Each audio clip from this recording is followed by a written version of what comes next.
الحمدللہ، اور میں چاہتا ہوں کہ ہر شخص، ہر مسلمان کے دل میں یقین پیدا ہو۔ لیکن اس سے پہلے ایک اور دور ہے، وہ دور ہے کہ جس کو ہمارے اس زمانے میں آ کر دو طبقوں نے اس کے بارے میں اتنی غلط فہمیاں پیدا کی ہیں، اور اکثر ہمارے پڑھے لکھے بزوم خیش راسخ العقیدہ مسلمانوں کے اندر بھی دلوں میں نقب لگی ہوئی ہے۔ سمجھتے ہیں کہ ہم تو قادیانی نہیں ہیں، سمجھتے ہیں کہ ہم تو منکر حدیث نہیں ہیں، لیکن ان حدیثوں پر ان کا یقین نہیں ہے، حالانکہ یہ بخاری شریف کی روایات ہیں، حالانکہ یہ مسلم شریف کی روایات ہیں کہ اس سے پہلے ایک دور آنا ہے، مسلمانوں پر سخت عذاب کا دور آنا ہے، اور یہ عذاب جو ہے شدید ترین عذاب، اس کی جو سب سے اہم شخصیت ہے المسیح الدجال، یہودیوں کے ہاتھوں آئے گا، اور یہودیوں میں ایک شخص پیدا ہوگا، کھڑا ہوگا، جو مسیح ہونے کا دعویٰ کرے گا، المسیح الدجال۔ دجال کہتے ہیں فریبی کو، دجل فریب کو کہتے ہیں، جو فریب سے اپنے آپ کو مسیح کہلوائے گا کہ میں مسیح ہوں۔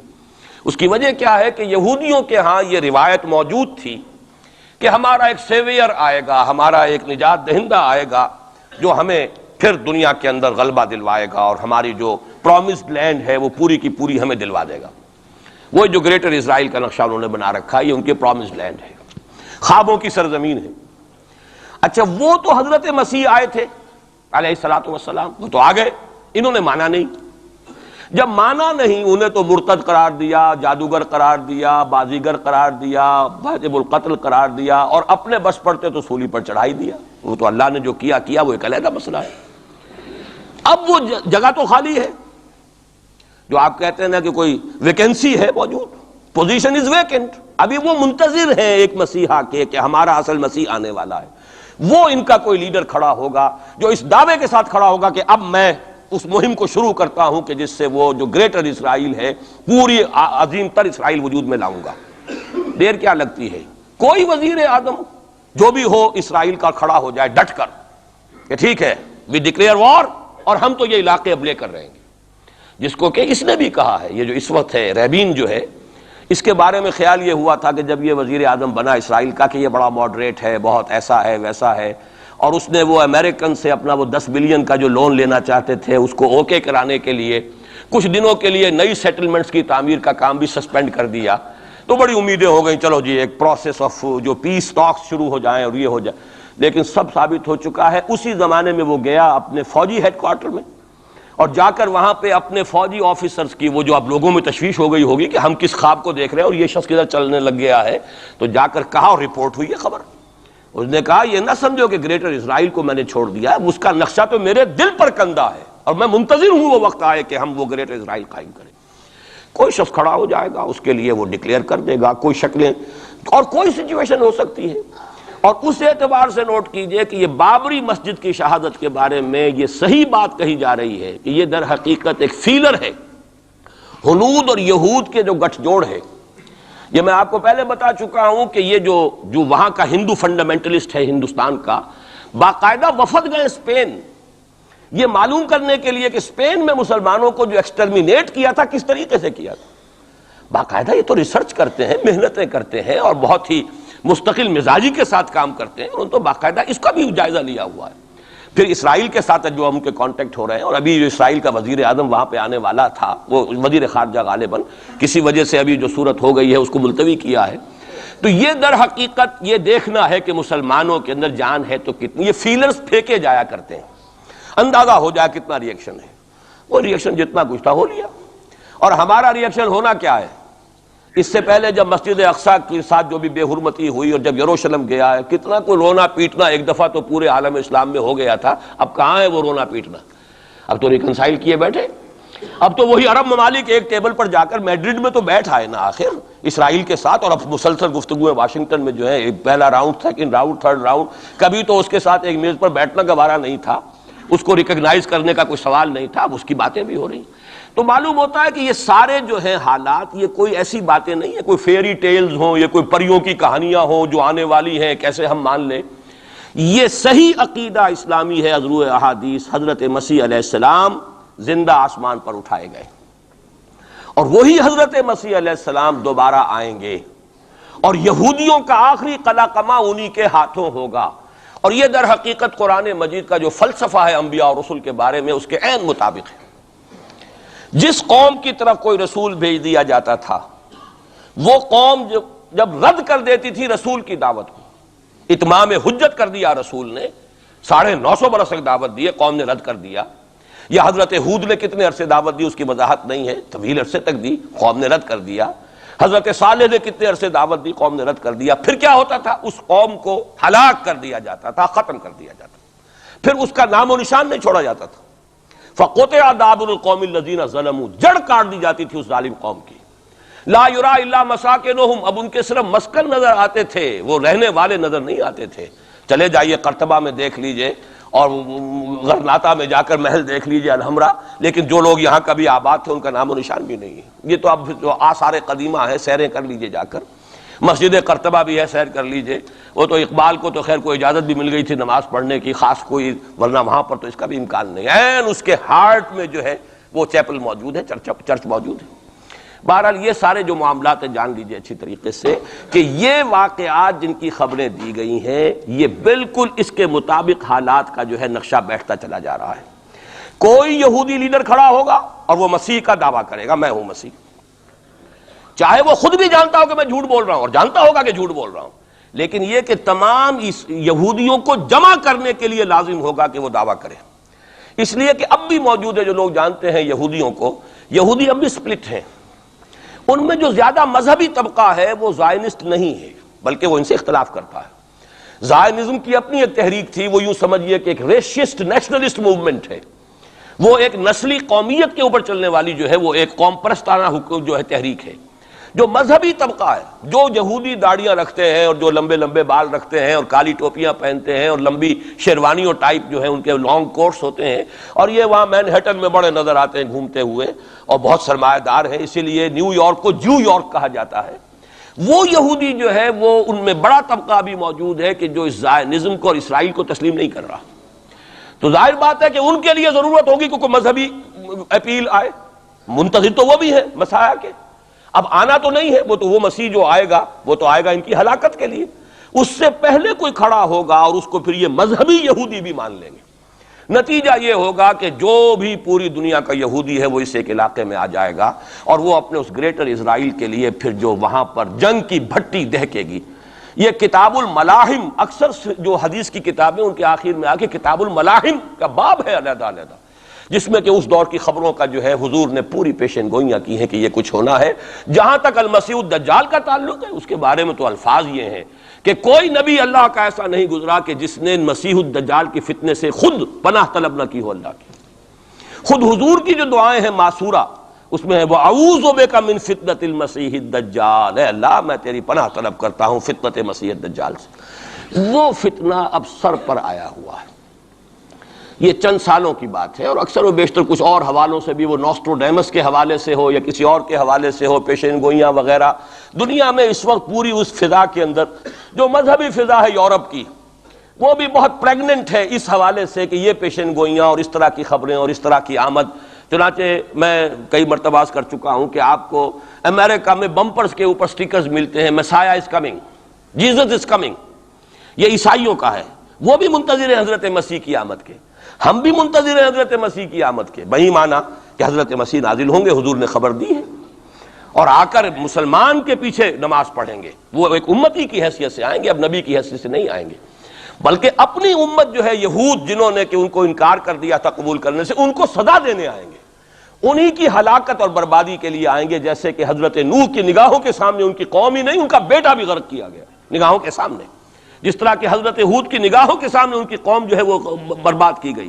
اسی طریقے سے اللہ کا یہ قانون رہا ہے کہ جس قوم کی طرف رسول بھیج دیا اس قوم نے اگر رد کر دیا دعوت کو، اس قوم کو اسی رسول کے سامنے ہلاک کیا گیا تاکہ نظر آ جائے کہ یہ تمہارے جو مجرم ہیں یہ کیفر کردار کو پہنچ گئے۔ یہ ہے معاملہ کہ جو یہودیوں کے ساتھ بعد میں پیش آنا ہے، اس کے بعد تو پھر وہ اسلام کے غلبے کا دور آ جائے گا، لیکن اس سے پہلے مسلمانوں پر شدید ترین عذاب کا دور آ رہا ہے، اور یہ خبریں جو ہیں یہ بھی احادیث میں۔ اسی لیے میں نے کہا تھا کہ موجودہ حالات اور امیڈیٹ فیوچر بہت ڈارک ہے، بہت گلومی ہے مسلمانوں کے لیے۔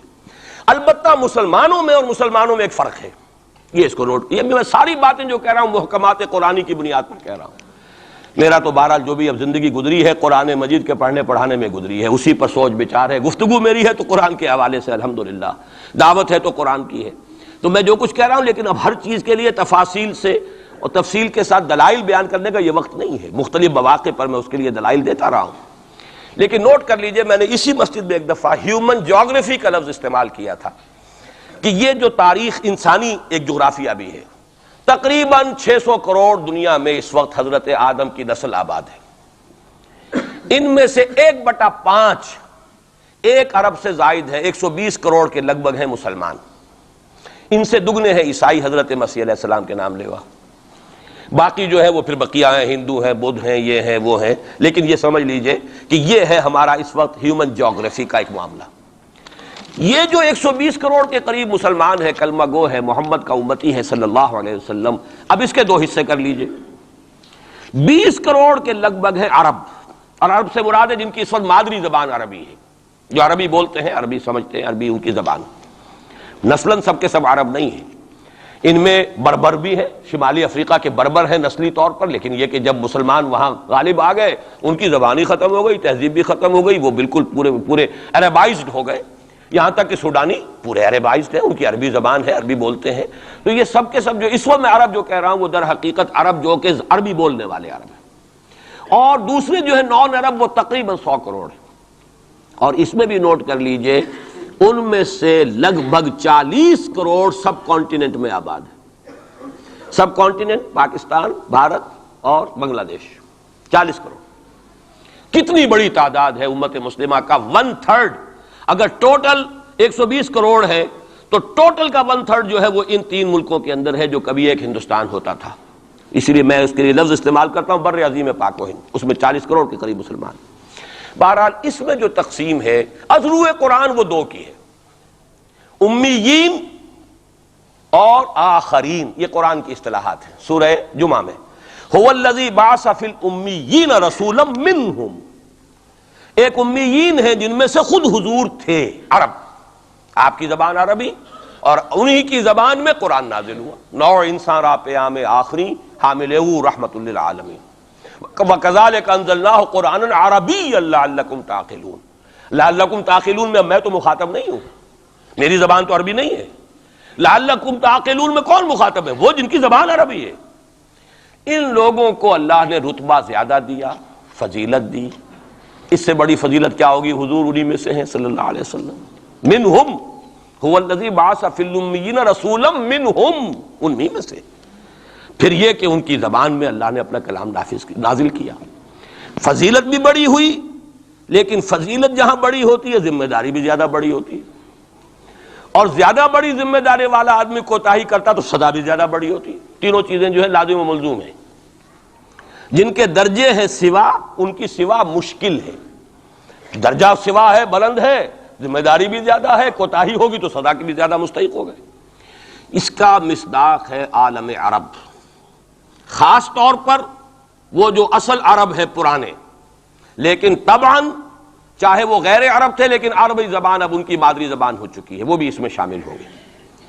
ان پر اصل سزا کا دور ان پر آنا ہے، اور ایک عجیب بات ہے، انہی پر اصلاً ایک سزا کا دور پہلے بھی آیا تھا، یہ سیکنڈ ٹائم ہے، جیسے کہ بنی اسرائیل کے بارے میں آیا ہے، وَقَضَيْنَا إِلَىٰ بَنِي إِسْرَائِيلَ فِي الْكِتَابِ لَتُفْسِدُنَّ فِي الْأَرْضِ مَرَّتَيْنِ وَلَتَعْلُنَّ عُلُوًّا كَبِيرًا، بنی اسرائیل کے لیے بھی ہم نے طے کر دیا تھا کہ 2 مرتبہ تم 2 سرکشی کرو گے اور ہمارے عذاب کے کوڑے تمہاری پیٹھ پر برسیں گے۔ یہی معاملہ بنی اسماعیل کا ہے، پہلا دور ان پر آیا تھا کب؟ آج سے 750 برس قبل، کروڑوں قتل کروائے تاتاریوں کے ہاتھوں، ان کی حکومت ختم، آخری خلیفہ بنی عباس اس کو نکال کر محل سے اور جانور کی ایک کھال کے اندر لپیٹ کر، اور تاتاریوں نے اپنے گھوڑوں کے سموں تلے کچل دی، خاتمہ۔ اور پھر انہی تاتاریوں کو اسلام کی توفیق دے دی، اسلام کا جھنڈا ان کے ہاتھ میں تھما دیا ہے، آیا فتنہ تاتار کے افسانے سے پاسماں مل گئے کعبے کو صنم خانے سے۔ اس کے بعد کچھ عرصے رہا معاملہ ہسپانیہ میں عربوں کا، آج سے 500 برس قبل وہ بھی خاتمہ ہوا۔ تو عربوں پر ایک دور تو وہ آ چکا، لیکن وہ دور ایکسٹرمینیشن کا نہیں تھا، وہ دور کاہے کا تھا معزول کر دیے گئے. امت کی جو قیادت تھی وہ غیر عرب کو منتقل ہو گئی. ترک کون تھے؟ غیر عرب.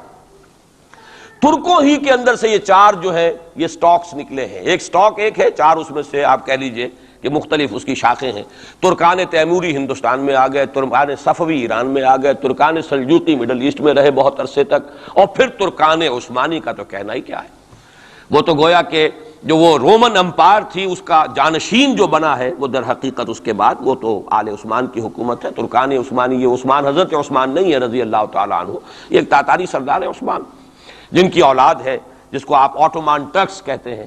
اور یہ پھر سلطنت جو ہے آٹومان گریٹ آٹومان کنگڈم جو کہ اب ختم ہوئی ہے اس صدی میں. پہلی یہ جو صدی ہے اس کی ابتدا میں پہلی جنگ عظیم کے بعد اس کا خاتمہ ہوا ہے. اس کا بس صرف ایک سمجھیے کہ نشان ترکی کی شکل میں رہ گیا ہے، باقی وہ گریٹ امپائر جو تھی ختم ہو. اسی کے ریمیننٹس بوسنیا میں بیٹھے ہوئے ہیں جن کے اوپر اس وقت ظلم ہو رہا ہے. انہی کے جارجیا میں بیٹھے ہوئے. جارجینز تو ہیں بھی اصل میں ٹرک، نسلاً ٹرک ہیں. بوسنینز جو ہے ٹرکس نہیں ہیں، لیکن یہ اسی زمانے میں اسلام لائے تھے جبکہ یہاں پر آل عثمان کی حکومت قائم ہوئی تھی اور پورا مشرقی یورپ جو ہے وہ ترکان عثمانی کے زیر نگی تھا.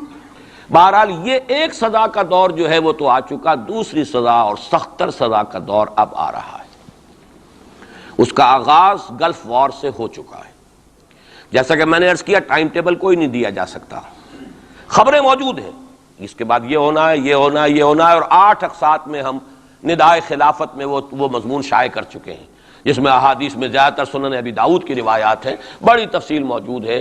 اور یہ ہے مجھے بھی پسند نہیں، آپ کو بھی پسند نہیں، اور پسند نہ ہونے کی وجہ سے زبان پر ہم نہیں لاتے، اسی وجہ سے لوگ جو ہے ناواقف ہیں. یہ سارے ممالک حدیث میں موجود ہے کہ مسلمانوں کے ہاتھوں سے نکل جائیں گے جنہیں یہودی گریٹر اسرائیل میں شامل کرتے ہیں. شام سارا، عراق سارا، مصر کا ڈیلٹا جتنا علاقہ زرخیز ہے اس کا جو بھی اچھا علاقہ ہے سارا، شمالی حجاز کا علاقہ سارا، یہاں تک کہ حدیث میں تو آتا ہے کہ مدینے کے دروازوں تک پہنچ جائیں گے لیکن مدینے میں داخل نہیں ہو سکیں گے. اللہ تعالیٰ خصوصی حفاظت فرمائے گا. لیکن یہ کہ مدینے کے دروازے، اب مدینے سے اوپر کتنا حجاز کا علاقہ ہے، عرب کا، سعودی عرب کا، ترکی کا بھی مشرقی علاقہ جو ہے یہ سارا موجود ہے، احادیث کے اندر موجود ہے. تو یہ بڑی تلخ بھٹی آنے والی ہے. لیکن دوسری بات جو میں عرض کرتا رہا ہوں اب اس کے حوالے سے آئیے اس روح عرضی پر. اچھا یہ بات بھی سامنے رکھ لیجئے، یہ کیوں ہے سزا؟ سزا اس لیے ہے کہ ہم نے اسلام سے بے وفائی کی. سیدھی بات ہے. اللہ کو تو نہ ہم سے کوئی دشمنی ہے نہ ہمارے دشمنوں سے کوئی اس کی دوستی ہے، معاذ اللہ ثم معاذ اللہ. اس کی دوستی کہاں کفار سے کہاں ہوگی؟ نبوکدنضر کے ہاتھوں بنی اسرائیل کو پٹوایا تھا اگر، تو کیا نبوکدنضر سے دوستی تھی اللہ کی؟ اور کیا اسرائیلیوں سے اور یہودیوں سے کوئی دشمنی تھی؟ ان کو تو غرہ یہ تھا کہ نحن ابناء اللہ واحباؤہ، ہم تو اللہ کے بیٹوں کے مانند ہیں، ہمیں تو آگ بھی نہیں چھو سکتی. لن تمسنا النار الا ایاما معدودات، آئے گی بھی تو چند دن کے لیے چھوئے گی، ہمیں فوراً نکال لے گا اللہ. ہم تو اس کے بیٹوں کے مانند ہیں، چہیتے ہیں، ابراہیم کی نسل سے ہیں. ہم سب محمد کی نسل سے نہیں ہیں صلی اللہ علیہ وسلم. وہ تو صرف سادات جو بھی ہیں، سچے سادات ہیں یا بنے ہوئے سادات ہیں، وہی دعویٰ کر سکتے ہیں نا کہ وہ حضور کی نسل. اور وہ بھی نسل کیا ہے؟ حضور کی تو نہیں ہے، وہ تو حضرت علی کی نسل ہے. نسل بیٹی سے تو چلتی نہیں ہے، وہ تو بیٹے سے ہی چلتی ہے. حضور صلی اللہ علیہ وسلم کی اصل نسل جو ہے وہ تو اللہ تعالیٰ نے چلائی نہیں، وہ تو حضرت ابراہیم کا بھی انتقال ہوا ہے اور اس کی اپنی جگہ پر ایک حکمت ہے، وہ اس وقت میرا موضوع نہیں ہے. تو ہم تو نسل نہیں ہے محمد کی صلی اللہ علیہ وسلم، کم سے کم میں تو نہیں ہوں. لیکن وہ یہودی تو کہتے ہیں ہم ابراہیم کی نسل ہیں سب کے سب. تو انہیں تو یہ غرہ ہونا جو ہے یعنی معلوم ہوتا ہے کہ وزن ہے ان کی بات میں. نحن ابناء اللہ واحباؤہ، وہ ابراہیم جسے خلیل اللہ قرار دے رہا ہے اللہ تعالیٰ، میرا خلیل ہے. واتخذ اللہ ابراہیم خلیلا، جسے امام الناس قرار دے رہا ہے، انی جاعلک للناس اماما، جو ابو الانبیاء ہے جس کی نسل میں سینکڑوں نبی آ گئے. اس کی جب ہم اس کی اولاد ہیں تو اللہ کے ہاں ہمارے ساتھ تو پریفرنشل ٹریٹمنٹ ہوگا. یہ ان کو غرہ تھا، یہی ہمیں. لیکن جان لیجئے جب انہیں پٹوایا، جب قرآن مجید نے کہا فلما يعذبكم بذنوبكم، ایسا ہی تمہارا غرہ ہے، تم اللہ کے چہیتے ہو تو اللہ تمہیں کیوں سزائیں دیتا رہا ہے؟ نبوکدنضر سے کیوں پٹوایا؟ رومن سے کیوں پٹوایا؟ اس صدی میں جرمنوں سے کیوں پٹوایا لاکھوں کی تعداد کے اندر؟ معلوم ہوا کہ اللہ کا معاملہ جس قوم سے بھی ہے کووننٹ ہے، وہ میثاق ہے ہمارا اللہ کے ساتھ. میثاق قرآن ہے ہمارا، ان کا میثاق تورات تھی. پکڑو اس کو، خذوا ما آتیناکم بقوۃ، پکڑو اس کو مضبوطی کے ساتھ جو ہم نے تمہیں دیا ہے. اگر اس سے بے وفائی کرو گے تو ہم سے کوئی تعلق نہیں. بلکہ تم مجرم ہو گئے اصل. باقی لوگوں کے پاس تو کتاب ہے نہیں، شریعت ہے نہیں، دین ہے نہیں، ان کو تو پہنچانا تمہارے ذمہ تھا. تم تو ان کو کیا پہنچاتے، خود اس سے بے وفائی کر بیٹھے ہو.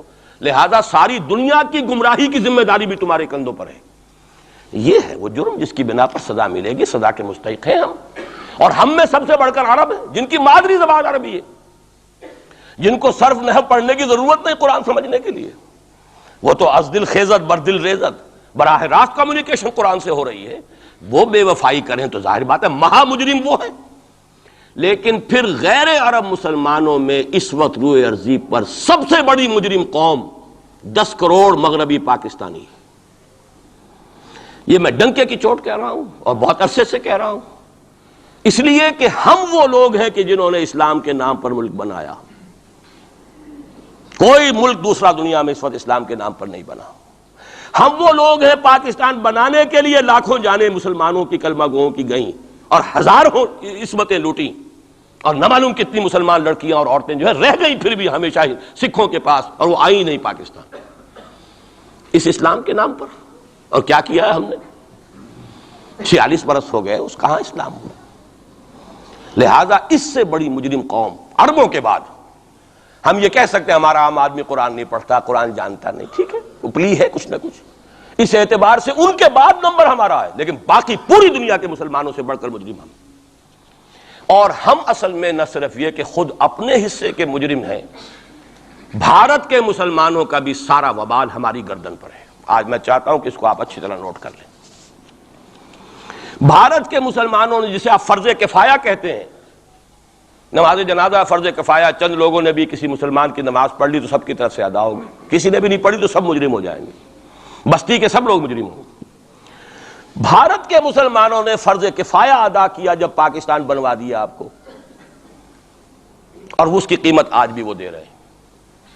کھلے نعرے لگ رہے ہیں مسلمان کے 2 استھان، پاکستان یا قبرستان، تیسرا کوئی جگہ نہیں.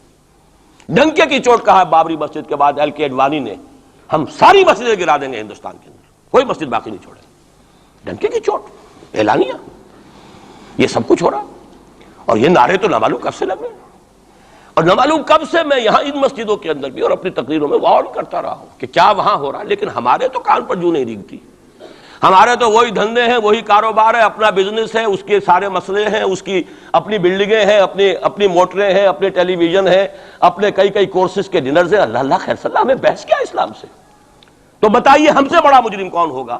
آج جو کچھ ہندوستانی مسلمان پر بیت رہی ہے اس کا جرم ہمارے کندھے پر. یہ میں جذباتی انداز میں نہیں کہہ رہا، میں تو 2 اور 2 4 کی طرح ثابت کر سکتا ہوں. انہوں نے فرض کفایہ ادا کر دیا. اور اس وقت یاد کیجئے مولانا ابوالکلام آزاد، مولانا مدنی، جمعیت علماء ہند کے علماء اپنے تقدس اور اپنے تدین اور اپنے تقوی کے اعتبار سے انکویسچنیبل، کوئی شک و شبہ نہیں ہو سکتا ان کی نیت پر اور ان کے تقوی پر اور کردار پر. انہوں نے کیا کہا تھا؟ یہی کہا تھا کہ یہ پاکستان بنا کر تم مسلمانان ہند کو 3 حصوں میں تقسیم کر دو گے. 3 میں کہا تھا، 2 میں نہیں، 3 میں. حالانکہ بظاہر تو ایک پاکستان بن رہا تھا نا، لیکن یہ مولانا ابوالکلام آزاد کے الفاظ تھے کہ 25 برس سے زیادہ یہ 2 خطے یکجا نہیں رہ سکتے. اور 25 برس کیا، 24.25 برس میں ٹوٹ گیا پاکستان. 25 برس پورے نہیں ہوئے، اور ان کے الفاظ تھے یہ کہ 25 برس سے زائد جمع نہیں رہ سکتے. 24.25 برس میں ختم ہو گیا. 16 دسمبر 1970 کو پاکستان ختم ہو گیا کہ نہیں؟ 71 کو. بہرحال نوٹ کرنے کی بات ہے. ہم نے کیا کہا تھا؟ میں بھی مسلم لیگی تھا، میں نے بھی نعرے لگائے ہیں، چاہے غیر شعوری دور تھا، ہائی اسکول اسٹوڈنٹ تھا. پاکستان کا مطلب کیا، لا الہ الا اللہ، فلک شگاف نعرے لگائے ہیں. اور نوائے وقت کا پرچہ انتظار کرتے تھے اسٹیشن پر کھڑے ہو کر، حصار ریلوے اسٹیشن کے اوپر، کہ اب گاڑی آئی اور اب نوائے وقت لیا اور پھیل گئے پورے شہر میں اس کو پہنچانے کے لیے. ہم کیا کہا کرتے تھے؟ جی نہیں، 2 طرف سے پاکستان جو ہے مضبوط پاکستان ہوگا. ہندوستان میں کسی ہندو کو جرت ہوگی مسلمان کے لیے کوئی میلی نگاہ سے دیکھنا بھی؟ وہ سارے خواب کہاں گئے؟ وہ تو ہرن ہوئے. وہ 2 طرف کا جفا تھا وہ تو ختم ہوا، اس لیے کہ وہ زنبور تو اب رہا ہی نہیں، وہ تو کھل گئی، نوٹ ہی ختم ہوئی وہ مشرقی پاکستان. اور حال یہ ہے کہ آپ کی وزیر اعظم بنگلہ دیش نے یہ بھی پسند نہیں کیا کہ بابری مسجد پر جو بیان تھا وہ نواز شریف صاحب کے ساتھ مشترک بیان دے دیں. یہ اشتراک بھی دنیا کے سامنے نہ آ جائے. کہ مشرقی پاکستان سابقہ اور اس وقت بنگلہ دیش کی وزیر اعظم اور مغربی پاکستان جو اب وٹ ریمینز آف پاکستان کے تحت صرف